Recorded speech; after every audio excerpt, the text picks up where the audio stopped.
네, 유평 시간입니다. 오늘 유명한 사람은요, 문화일보에 칼럼을 쓰는 허민 기자인데 허민의 정치 카페에 글을 올렸는데요. 오늘도 좋습니다. 분석을 아주 잘했네요. 제목이요, 문정권의 수사에 원한 사무쳤던 이재명 친문 학살 공천으로 복수.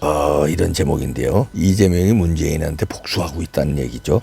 부제목을 보니까 허민의 정치 카페 이재명 공천 왜 이럴까? 체포동의안 가결 따른 분노와 결합하며 미래 불안 가중, 뿌리 깊은 느상티망 형성, 사법 리스크 방탄, 대권 쟁취위의 반대파 색출, 복수 혈전으로 찐명 강철대오 구축 노력. 일단 그대로 읽어드립니다. 더불어민주당 이재명의 의식세계는 원한으로 가득 찼다. 그의 마음 한가운데엔 문재인을 정점으로 하는 친문 진영에 대한 르상티망, 즉 원한과 분노와 불안이 중층적으로 쌓여있다. 이 같은 의식은 과거로부터 현재로 이어져 왔고 미래에까지 통시적으로 연결됐다. 문재인과 친문에 대한 뿌리 깊고 회복 불가능한 르상티망, 이것이야말로 이재명이 오는 4월 22대 총선을 앞두고 왜 그렇게 친문 학살 공천에 열을 올리는지, 왜 그렇게 비명 행사에 열중하는지를 말해준다. 과거 원한, 이재명은 2017년 문재인 집권 후 유례없는 검경 수사에 시달렸다. 친형 정신병 강제 입원과 관련된 직권남용 권리행사 방해, 이로부터 파생된 선거법 위반, 배우 김부선과의 스캔들에서 비롯된 허위사실 공표 등 혐의에 대한 수사가 쉴 새 없이 그를 괴롭혔다. 2018년 지방선거에서 경기지사에 당선된 이후 이재명에 대한 수사는 정점에 달했다. 이재명 사법 리스크의 원형이 이때에 만들어졌다. 문재인과 이재명 두 사람을 결정적으로 갈라놓은 것은 이재명의 부인 김혜경을 겨냥한 이른바 해경궁 김씨 관련 수사였다. 2017년 대선과 2018년 지방선거 등에서 문재인과 친문 인사들을 명예훼손했다는 혐의로 아내에 대한 검찰 수사가 옥죄오자 이재명은 비슷한 시기 논란이 됐던 문재인 아들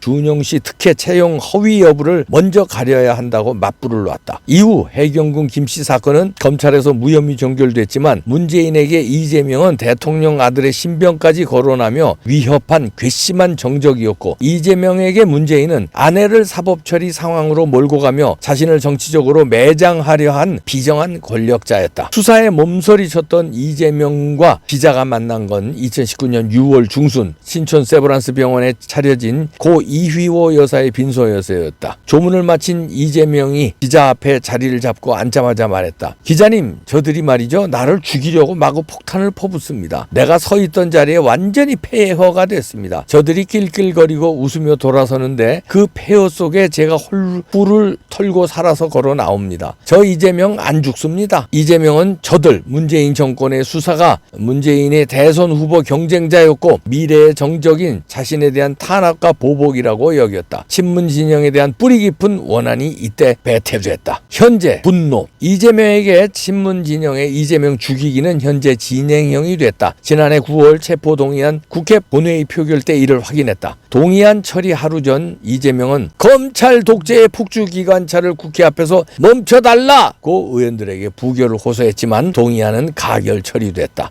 야당 대표에 대한 체포안이 가결된 건 헌정사상 초유의 일이었다. 윤석열 정권의 정치 탄압에 항의하며 22일째 단식 투쟁이었던 그는 단단히 충격을 받았다. 당시 본회의장 표결 참석 의원은 295명, 과반 출석에 과반 찬성 정족수에 따라 148명만 되면 가결되는 데 찬성이 149명으로 집계됐다. 국민의힘 소속 의원 110명 플러스 찬성 당론을 정한 정의당 6명 플러스 조정훈 시대정원한 의원 1명 플러스 양향자 한국의 희망 의원 1명 플러스 여권 성향 무소속 하영재 황보승희 의원 2명을 포함하면 120명. 민주당에서 최소 29명의 반란표가 일어났다. 이때부터 반년여밖에 남지 않은 22대 총선을 겨냥한 반란 분자 색출 작업과 분노의 복수 혈전, 서른 의원의 표현이 시작됐다. 청년 이재명 시절부터 30년 이상 오랜 멘토였던 이한주 전 경기연구원장이 국회와 가까운 여의도에 사무실을 내고 친명 인증을 하기 시작한 것도 그 무렵이었다. 이재명의 복수 혈전이 단순 추측에 의한 레토릭만은 아니었다. 이재명 측근 김성환 의원이 최근 커밍아웃한 다른 데서도 잘 드러난다. 의원 평가 하위 20%의 비명 의원이 대거 포함된 것에 대해 당 인재위원회 간사인 김 의원은 라디오에 나와 이재명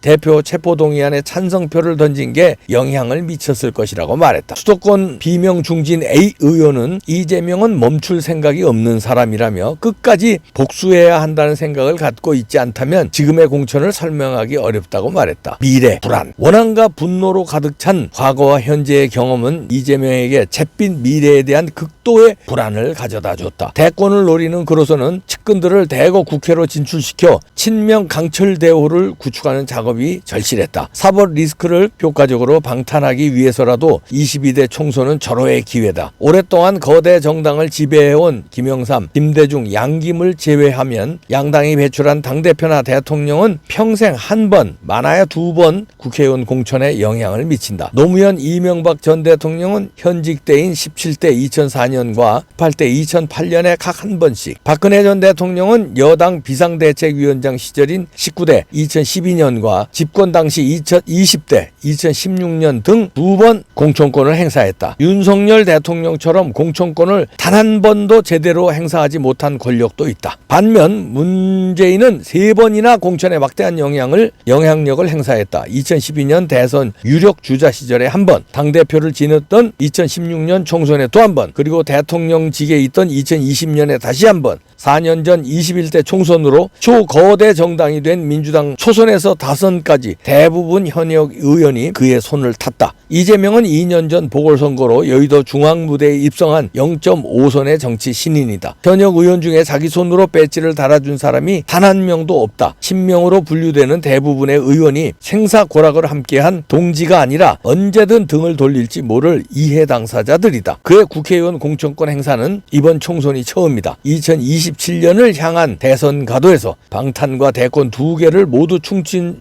충족시키려면 국회의 찐명의 참호를 짜고 파고 찐명의 진지를 구축하는 수밖에 없다고 판단했을 것으로 보인다. 이렇게 허민 전임 기자이면서 행정학 박사인데요. 그 제대로 분석했는데요. 르상티망, 분노, 원한, 증오, 시기심 이런 뜻인데 르상티망. 프리드리 니체가 책에서 얘기한 거죠. 도덕의 계보에서 노예 도덕으로 이제 내용으로 강한 권력에 품었던 약자의 복수심을 설명한 건데, 이거를 르상티망이라는 단어를 이재명에다가 갖다 들이댔는데 적절하게 비유한 것 같습니다. 과거, 현재, 미래에 이재명은 문재인에 대한 복수심, 원한, 불타있고 미래에 대한 불안감, 이게 복합적으로 작용해서 친명 공천하면서 친문을 학살하는 그런 짓을 벌이고 있다 이거죠. 그리고 이재명의 그 독하고 무자비한 그 기본적인 성격도 들어갔죠. 이재명을 지난번에 이재명이 문재인을 만난 거는 이재명이 속으로는 영감 보고 있어. 조금 있다 내가 얼마나 당신 패거리들을 작살내는지 일단 보고 있어. 나는 그냥 웃으면서 지금 오늘 온 거야. 왜냐하면 내가 학살 전에 대충 알리바이를 놔야 될 거 아니야. 그래서 당신 만나러 온 거야 하면서 웃으면서 문재인을 찾아갔다는 거죠. 그 측근에서는 이제 그렇게들 분석하더라고요. 그 문재인은 또 그렇다면은 이걸 모르고 있을까? 문재인은 이재명보다 감이 조금은 떨어지고 복수심에 불타지는 않지만 이재명을 두려워할까요? 두려워하는 것보다는 껄끄럽게 생각하면서도 혹시나 했겠죠. 그래도 이재명이 민주당이 이겨야 되는 절체절명이 있기 때문에 친문을 그렇게 다 무자르듯이 다 작살내지는 않을 거야. 어느 정도 지 세력을 넣겠지. 그러나 그 어마어마한 신문을 다 자를 수 있겠어? 요렇게 방심하고 있다가 또 자기도 또 양산에 찾아와서 대통령님 하면서 술잔도 따르고 알랑방구를 끼니까 안심 조금 했을 수도 있어요. 그러면서 속으로는 이놈 봐라. 나도 좀 보험을 들어놔야 되겠는데 하고 그때 왜 상처 좀 봅시다. 그리고 상처 좀 깝시다. 이재명이 할 수 없이 보여줬잖아요. 근데 상처가 일자네. 이쪽으로 세로로 일자네. 근데 와이셔츠는 가로로 찍혀져 있었잖아요. 그걸 즉감사 아이고 상처가 이렇게 많이 났네요. 예? 그건 제가 몇 번 얘기했지만 너 까불지 말어. 너 쇼한 거 내가 다 알아 임마 자식아. 너 상처가 임마 이렇게 냈는데 와이사스는 가로고 네가 마술 쇼한 거 내가 다 알아. 그리고 내가 임마 죽었어도 대통령 한 사람이야. 정보를 만 너만큼 안 가지고 있을 것 같으냐? 내 밑에서 다 국정원장하고 막 국정원이 지금 현역들도 뭐 과장 국장 이런 놈들 다 내가 깔아놓은 놈들이야. 아이고 이놈의 자식이 어디서 상처 한번 볼까? 문재인도 예를 들어서 보험 하나 들어놓은 거죠. 여차하면 나도 반격의 카드는 가지고 있어야지. 네 정부도 다 알고 있고 마술쇼도 내가 잘 봤고 서로 이제 그러고 있는데 이재명의 복수심 그 원한과 문재인이 이제 격돌을 이제 할 수밖에 없는 형국이 됐습니다. 근데 문재인이 이제 일단은 얻어맞은 거죠. 이재명의 복수국에 자기 휘하의 친문 세력들이 다 추풍낙엽이 됐는데 여기서 그러면 이제 이 문재인은 어떤 바둑을 둘 것인가? 조국의 바둑을 둘 것인가? 이낙연의 바둑을 둘 것인가? 근데 조국이 이재명하고 합쳤어요. 요것도 크게 보면은 어떻게 될지 모릅니다. 지금 당장으로 보면 야 조국과 이재명이 합쳐서 윤석열 타도야 하는데 뭐 힘을 합친다 이런 명분을 내걸고 있다 뭐 이러는데 그거는 이제 액면에 드러난 거고 어떤 술수가 있는지 모릅니다. 예를 들어서 문재인이 조국의 바둑을 만약에 둔다면 지금 이낙연 바둑을 둘지 조국의 바둑을 둘지 제가 아직 파악이 안 됐는데요. 만약에 조국의 바둑을 둔다면 조국을